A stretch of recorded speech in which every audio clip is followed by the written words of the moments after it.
And obviously, he was asking a very subjective, personal, and if possible, intimate answer to this question. And we started reflecting about what it means to be a religious for our own, in our own words, because obviously we have to articulate the kind of life we are signing up for. And allow me to share my personal notion of religious life in the light of our gospel for today. For me, it is about self-giving in order to be life-giving.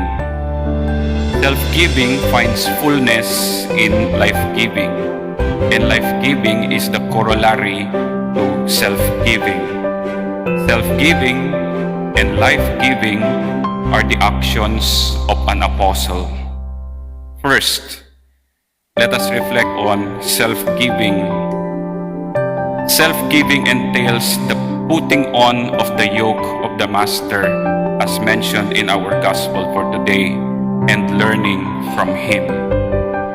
This act of apostleship is exemplified by the apostolic functions of the church, exemplified further by the apostolic functions of the apostles. The question is, how do we become students of the Master? How do we nurture our vocation within the structure of the seminary formation? Obviously, the answer is apostolicity. The Johannine characteristic directs our vocation towards the contemplative, the scholastic, and the liturgical life of the church.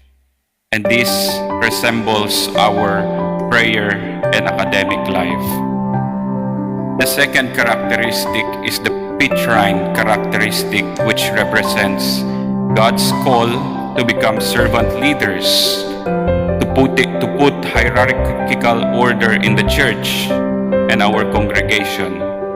This resembles our community life. And lastly, the Pauline characteristic, which pertains to the missionary mandate of the church and our missionary identity as a congregation. Putting on the yoke of Jesus entails embodying all these characteristics. We are asked by the structure of the seminary to strike the balance between the Johannine, the Petrine, and the Pauline characteristics, resembling, of course, the threefold function of Christ. Second, the life reflecting on life being life-giving.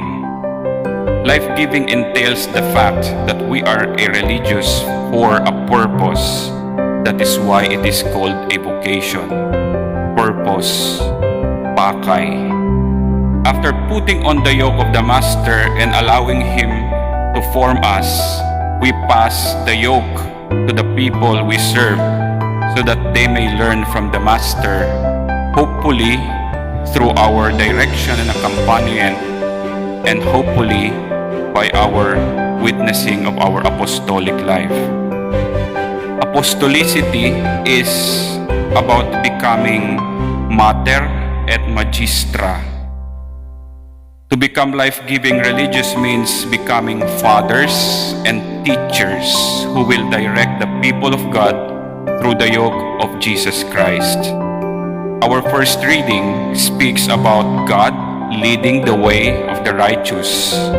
The gospel speaks of the yoke, and the yoke is about leading the way of the cattle with the lacy strap, so that the farmer could direct the path of the beast. This is the life we are signing up for, the very reason why we are renewing our vows each year, to accompany, guide, and direct the people of God to walk in the way of the Lord. A position of power belonging alone to the Master, but we have the privilege of assuming it because of grace and untold generosity. To be fathers and to be teachers means becoming directors for accompaniment of the people of God, not manipulating them, For manipulation is disservice to the kingdom of God, not condemning them, not abusing them, not domineering them, not oppressing them, not conquering them, not preying on them, P-R-E-Y, not being hard on them, not beating them as if they are a beast, not imposing on them, but becoming fathers and teachers, like the teacher hanging